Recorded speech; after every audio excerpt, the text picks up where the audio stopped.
Hey guys, welcome back to business analysis. तो आज हम बिजनेस एनालिसिस करेंगे, एक बिजनेस को एनालिसिस करेंगे बहुत अच्छी तरीका से, जो कि बहुत अच्छी तरह से ग्रो कर रहा है, बहुत रैपिड तरीके से अपनी सेल्स स्टोर्स बढ़ा रहा है, सॉरी स्टोर्स बढ़ा रहा है, बहुत अच्छी तरह से ग्रो कर रहा है खुद को। ठीक है, तो यहाँ पे हम बात करने वाले हैं जोटा हेल्थ केयर के बारे में। तो बेसिकली सबसे पहले मैं आपको एक बिजनेस मॉडल समझाऊंगा कि बिजनेस मॉडल में चल क्या रहा है, कंपनी में कैसे कैसे बिजनेस कर रही है कंपनी। देन उसके बाद मैं उसके Q2 के नंबर्स बताऊंगा। देन आपको इंसाइट्स बताऊंगा कि कंपनी में कैसे कैसे क्या हो रहा है। ठीक है, आपको एक कॉमन सेंसिकली से कैसे सोचना है इस कंपनी के बारे में, कैसे देखना है, अंडरस्टैंड। तो सबसे पहले इसका बिजनेस मॉडल समझाता हूँ मैं। तो जोटा हेल्थ केयर क्या करता है, ये लोग मैन्युफैक्चरर से दवाई लेते हैं, then generic medicine, then labelling करके अपने स्टोर्स पे भेजते हैं, देन डोमेस्टिक एंड एक्सपोर्ट करते हैं, अंडरस्टैंड। तो मेनली यहाँ पे हम दवा इंडिया की बात करेंगे। इनका एक ब्रांड है दवा इंडिया करके, Dava India and then Everyday Herbal, दो ब्रांड्स हैं इनके। दवा इंडिया करके इनके बहुत सारे स्टोर्स हैं, जिस जो मेडिकल्स खोल रहे हैं, जो आउटलेट्स खोल रहे हैं, वो दवा इंडिया करके नाम से हैं इनके। मेन इनकी कंपनी का नाम है जोटा हेल्थ केयर। तो ये क्या करते हैं, आप देखोगे जेनरिक मेडिसिन देते हैं, मतलब कि सॉल्ट के हिसाब से सेम सॉल्ट एक एक ब्रांडेड एक MNC कंपनी, मतलब कि जो बड़ी कंपनी है, और ये जो खुद को देंगे सेम मेडिसिन, सेम सप्लाई और सेम मैन्युफैक्चर, प्राइस में बहुत डिफरेंस होता है। जैसे कि अगर कोई बड़ी कंपनी है, उसकी वही सेम मेडिसिन और सेम मैन्युफैक्चर से आ रही होगी, उसमें भी इतना डिफरेंस रहता है। जैसे कि अगर वो मेडिसिन एक बड़ी कंपनी की है, कंपनी सेल कर रही है उसको, तो वो होगी 300 रुपये की। ठीक है, और वही सेम सॉल्ट की मेडिसिन अगर दवा इंडिया सेल करेगा सेम मैन्युफैक्चर से जो आ रही होगी, उसका इसका प्राइस होगा 100 से 150 रुपये। मतलब कि यहाँ पे 50-60% से 50 एंड 60% मार्जिन हट जाते हैं, मतलब कि यहाँ चीप पड़ जाता है लोगों के लिए। ठीक है, तो लोग यहाँ पे बहुत प्रेफर करते हैं जाना क्रॉनिक डिसीज में ऐसे दवा इंडिया पर ट्रस्ट करके। तो ये लोग अपना ट्रस्ट बना रहे हैं अभी। ये लोग यही बोल रहे हैं कि हम जेनरिक मेडिसिन प्रोवाइड कर रहे हैं, सेम मेडिसिन दे रहे हैं, सेम रिजल्ट्स आएंगे उनके, बट हम चीप प्रोवाइड कर रहे हैं। ओके, ये लोग चीप कैसे प्रोवाइड कर रहे हैं, ये लोग खुद अपनी लेवलिंग करके, दवा इंडिया की लेवलिंग करके, देन अपने ही स्टोर्स पे दे रहे हैं। तो उससे इनकी खुद की कंपनी हो गई एक, लेवलिंग करके ये मैन्युफैक्चर किसी से बल्क में डील करते हैं, किसी अच्छे मैन्युफैक्चरर से लेते हैं, देन लेवलिंग करते हैं, then warehouses, then logistics से अपने मेडिकल्स को पहुंचा देते हैं, अंडरस्टैंड। जैसे कि आप एक चीज़ समझो, मैं हूँ मैन्युफैक्चरर, देन दवा इंडिया आता है, और देन बड़ी कंपनी आती है, तो उन लोगों को मैं सस्ते में देता हूँ, जैसे 100 रुपये में कोई सॉल्ट देता हूँ मैं। देन जो जो अच्छी जो ब्रांड कंपनी है, उसने बहुत अच्छे से ब्रांड बना रखी है, वो सेल कर रही है उसे 300 रुपये में। देन मैं हूँ दवा इंडिया, मेरे खुद के स्टोर्स हैं, देन मैं सेल कर रहा हूँ उसको 150 रुपये में, अंडरस्टैंड। तो वो सेल ज़्यादा में करते हैं, लेकिन वो ज़्यादा में नहीं कर पाते क्योंकि उनके खुद के स्टोर्स नहीं होते, वो स्टोर्स को भी देते हैं, एंड देन उनके बहुत सारे वो रहते हैं। ठीक है, आप यहाँ पे दवा इंडिया सीधे सिंपल बल्क में खरीद के मैन्युफैक्चर करके देन सीधे कंज्यूमर को प्रोवाइड कर रहा है, अंडरस्टैंड। ऐसे इनका बिजनेस मॉडल काम करता है। जोटा रन्स अ प्राइवेट लेवल generic pharmacy chains, it source medicine from approved manufacturer, private labels them Dava India herbal, everyday herbals and sells by COCO and FOFO models. मतलब कि अब जो स्टोर्स खोल रहे हैं अपने दवा इंडिया के, उसमें cocoa models then FOCO models, मतलब कि खुद के ओन ओन स्टोर है इनके, जो खुद रेंट करके अपने स्टाफ रख के ये लोग प्रोवाइड करवाते हैं। देन फोको जो फ्रेंचाइजी लेके चालू करते हैं। ठीक है, इनके टोटल स्टोर्स आई थिंक 2000 कुछ हैं, 2045 और 2040। और इन्होंने गाइडेंस दी है कि FY26 में 500 से 800 स्टोर्स खोलेंगे, देन FY27 में भी 500 से 800 स्टोर्स खोलेंगे। 800 स्टोर्स पर ईयर ये खोलेंगे, अंडरस्टैंड कर रहे हो आप।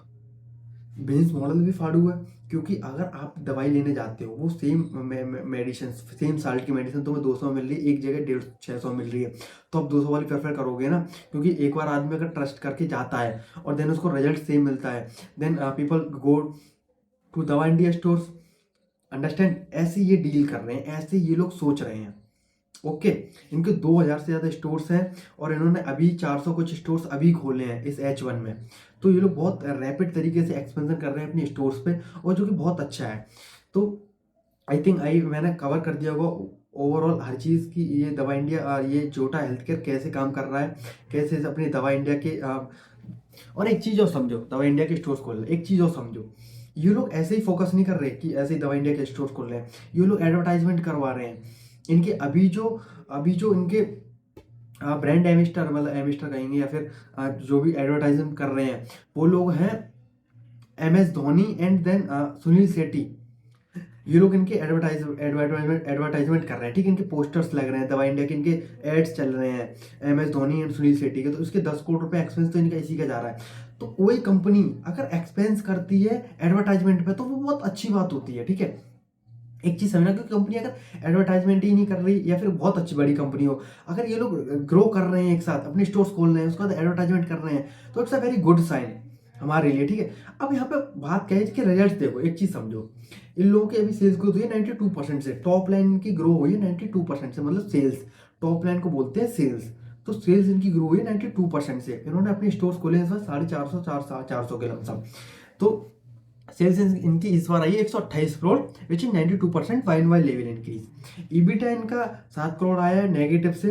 अब इनका ईबिटा नेगेटिव कैसे है, जैसे समझो, इनके स्टोर्स अभी जो मिच्योर स्टोर्स हैं वो आई थिंक इनके मिच्योर स्टोर्स हैं 29 मिच्योर स्टोर्स, मतलब कुछ बंद भी हो जाते हैं, जब इतने स्टोर्स खोलते हैं ना लोग तो कुछ बंद भी हो जाते हैं सम इशूज, ठीक है। तो इनका स्टोर्स अभी मिच्योर 29, वो कमा रहे हैं 7.5 लाख पर मंथ। ये लोग यही बोल रहे हैं कि जो 7.5 लाख जो हमारा मिच्योर मेडिकल्स जो आउटलेट्स जो कमा रहा है, उसका ईबिटा है 30 to 35%, मतलब कि 7.5 में तो 35% ईबिटा मार्जिन है। लेकिन जो नए न्यू स्टोर्स खोल रहे हैं उनमें ईबिटा नहीं बन पा रहा, इतनी अच्छी सेल्स नहीं आ रही, क्योंकि मिच्योर ये लोग एक 4.5 लाख पर मंथ तक की सेल्स ये लोग 12 से 15 महीने तक कर पाते हैं फिर, अंडरस्टैंड। ऐसे इनके स्टोर्स हैं अभी FY26 के बाद, FY26 जब खत्म होगी, जब तक इनके 80 स्टोर्स मेच्योर हो जाएंगे, जो साढ़े आई थिंक 6 साढ़े छः लाख तक की सेल्स करने लगेंगे, 7 लाख तक की, 7.5 लाख तक की सेल्स पर मंथ करने लगेंगे। देन वो और मिच्योर होते जाएंगे, 10 लाख तक का ये लोग बोल रहे हैं, एंड देन फिर और मिच्योर होते जाएंगे जो इनके अभी के स्टोर्स हैं 15 महीने बाद, 16 महीने बाद। तो ये ऐसे कंपनी में फिर ईबिटा आएगा, अंडरस्टैंड करो। इनका ईबिटा मार्जिन जो मेच्योर है उनके 35% है, लेकिन अभी आप ईबिटा देखोगे तो वो रफली कुछ भी नहीं है, ठीक है, मतलब इंप्रूव हो रहा है पर कुछ भी नहीं है। एंड देन नेगेटिव तो कर ही रही है कंपनी, प्रॉफिट तो कमा नहीं रही है अभी, ठीक है। क्यों नहीं कमा पा रही है? क्योंकि 800 स्टोर्स ये लोग खोल रहे हैं अभी, समझ रहे हो, ये लोग स्टोर्स भी खोल रहे हैं, तो आप प्रॉफिट पे ध्यान नहीं दे सकते, क्योंकि एक स्टोर 15 महीने बाद एक अच्छा खासा प्रॉफिट कमा रहा है, और आप 800 स्टोर्स खोल रहे हो, तो आपको एटलीस्ट दो साल का वेट करना पड़ेगा इस चीज़ में, कि जब स्टोर्स ये एक्सपेंशन कम करेंगे एंड देन स्टोर्स का ईबिटा मार्जिन बढ़ता जाएगा, तब आपको प्रॉफिट दिखेगा। तो आपको ऐसे ऐसे टाइप के रिस्क, एक ऐसे टाइप की थिंकिंग रखनी चाहिए स्टॉक मार्केट में आने के लिए, ठीक है। तो यहाँ पे मैंने आपको आई थिंक सब कुछ कवर कर दिया। इनके brand ambassador MS Dhoni and उनको साइन किया है, वो पर ईयर के लिए आगे भी बोल रहे हैं कि आगे भी फर्दर हम आगे भी इनको एक्सटेंड करेंगे और इनको रखेंगे, मतलब जिसको भी रखें मतलब एडवर्टाइजमेंट करेंगे। अच्छे अच्छे स्टोर्स खोल रहे हैं। इनका क्रॉनिक से आता है 60%, देन OTC थे 27% रेवेन्यू, एंड देन अदर्स से, ओके। और अच्छे खासी जैसे फैशन हेल्थ केयर हो गया, फिर आप कॉस्मेटिक फेस को लेके जो दवा क्रीम्स वगैरह आती हैं वो सब लोग ये लोग भेजते हैं, ठीक है, सब लोग सेल करते हैं, बस क्रॉनिक उसमें सस्ते दामों में, या फिर आप कह रहे हो जेनरिक मेडिसिन में, मतलब कि साल्ट के हिसाब से यहाँ पे आपको मेडिसिन प्रोवाइड की जाती हैं, अंडरस्टैंड कर रहे हो आप। अभी चीज़, एक ब्रांड होगी, जो बड़ी बड़ी कंपनीज होगी उनका उनका उनका रेट अलग होंगे, उनकी MRP अलग होगी। आप स्टोर्स पे जाके देखो, मेडिकल स्टोर्स पे भी, कि एक अच्छी खासी ब्रांड की जो दवाई है वो 400 रुपये उस पर MRP पड़ रही है, लेकिन मेडिकल वाले को 200 में मिल रही है वो, ठीक है। तो वो मेडिकल वाला बड़े बड़े हॉस्पिटल्स में इतने खा जाते हैं वो लोग।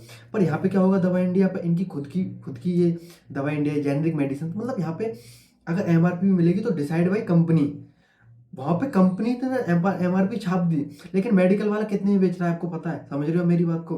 तो ऐसे ही लोग ग्रो कर सकते हैं। इंडिया में बहुत पॉपुलेशन है, बहुत एक हेल्थ को लेके, क्योंकि आदमी का खाना पीना इतना मुझे नहीं लगता बहुत अच्छा है इंडिया का, तो इस हिसाब से आदमी मेडिकल्स पे भीड़ लगी रहती है, और ऐसे में ये मेडिकल्स काम कर सकते हैं, ये सस्ते में दवाई प्रोवाइड कर रहे हैं, समझ रहे हो आप मेरी बात को।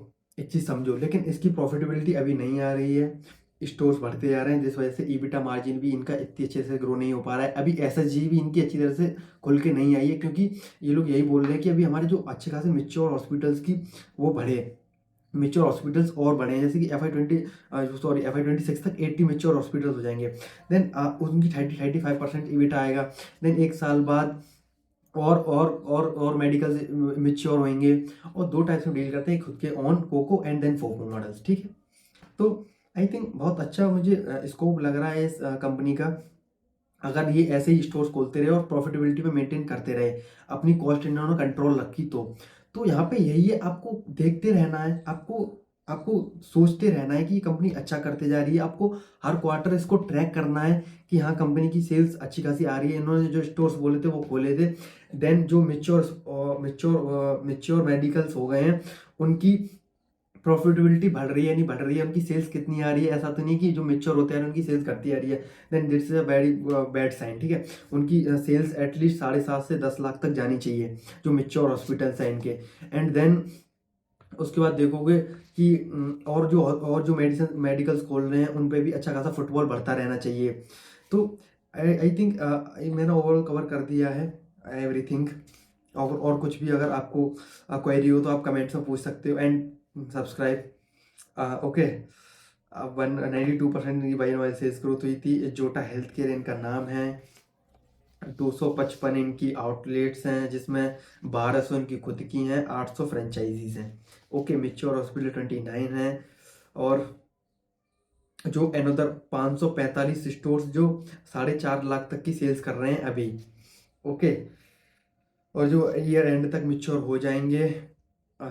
ठीक है, सेम एक चीज़ समझो आपको अच्छी तरह से कि सेम फैक्ट्री से सेम मेडिसिन अगर आती है, उसमें भी बहुत प्राइस डिफरेंस होता है इनके इनके प्राइसेस में, और सेम दूसरे जो मेडिकल्स हैं उनके प्राइस में। अगर ये लोग अच्छी तरह से ऐसे जो काम कर रहे हैं करते गए, तो ये इनके स्टोर्स हर जगह होंगे, हर जगह मेडिसिन प्रोवाइड करेंगे ये, तो बहुत अच्छा रहेगा, लोगों के लिए फ़ायदा रहेगा, लोगों को कम रेट में दवाई मिलेगी।